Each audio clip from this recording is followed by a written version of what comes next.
Bonsoir à tous, merci de suivre RTI 1. À Washington, aux États-Unis, le Premier ministre Amadou Gon Coulibaly a rencontré la directrice générale du Fonds monétaire international FMI. Avec Christine Lagarde, les visions ont été harmonisées, notamment sur le développement de la Côte d'Ivoire. Abidjan abrite depuis hier lundi une rencontre régionale de femmes de la Côte d'Ivoire, de la Mauritanie, du Maroc et de la Malaisie. Le Centre islamique pour le développement du commerce, en collaboration avec le secrétariat d'État chargé de la promotion des PME, renforce leur capacité sur l'usage du marketing en ligne. Cheikh Koné. Elles sont chefs d'entreprise pour la plupart et développent des activités à fort potentiel. Malheureusement, elles ont du mal à pénétrer le marché sous-régional. Alors, comment bâtir une stratégie marketing efficace et s'exporter à l'international sans grands moyens? La trouvaille, c'est le marketing en ligne.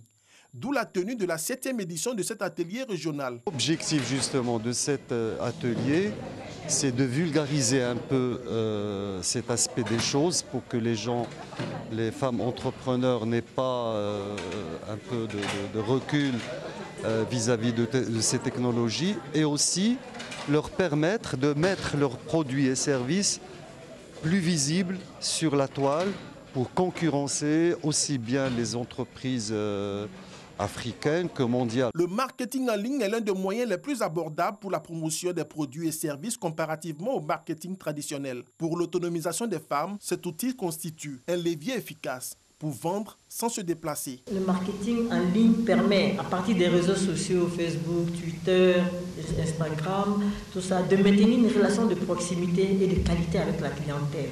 Il permet également de prendre rapidement les avis de la clientèle et de revoir sa stratégie de vente sans faire de grands sondages qui coûtent cher. Selon le secrétaire d'État en charge de la promotion des PME, cette formation s'inscrit dans la politique du gouvernement qui est de faire des technologies de l'information de puissants outils de développement au service de la promotion du genre. Nous nous réjouissons de cette initiative car elle contribuera à apporter des solutions en faveur de l'autonomisation féminine à travers la formation que ces femmes recevront au cours de cet atelier. C'est une possibilité de pouvoir mieux apprendre comment vendre sur Internet, comment créer un site Internet, parce que c'était très difficile pour moi de pouvoir créer mon site Internet. Il fallait courir après les intervenants et c'est une grâce pour moi d'être là. Durant 4 jours, ces femmes bénéficieront de tous les rudiments afin de créer elles-mêmes leur site web professionnel tout en utilisant les réseaux sociaux et les outils marketing online pour promouvoir leurs produits et services. Parrain de la cérémonie, le ministre Claude Isaac Day a offert à chacune des participantes un ordinateur portable. Le ministère du Commerce, de la promotion des PME a procédé à la saisie et à la mise sous scellé de la cargaison de 18 000 tonnes de riz avarié d'origine birmane déchargée au port autonome d'Abidjan.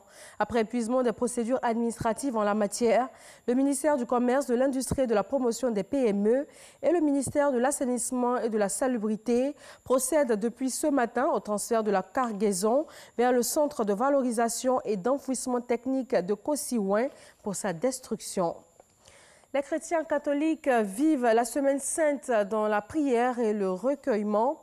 L'archevêque d'Abidjan a présidé ce mardi la messe chrismale. Elle est marquée par la bénédiction des huiles saintes et le renouvellement des engagements pris par les prêtres lors de l'ordination sacerdotale. Tayeb Beiz, président du Conseil constitutionnel algérien, a démissionné. Son nom figurait au tableau des personnalités contestées par le mouvement populaire.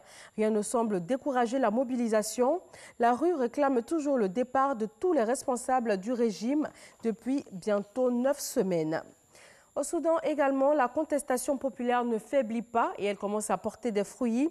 Le chef du Conseil militaire de transition a limogé ce mardi le procureur général.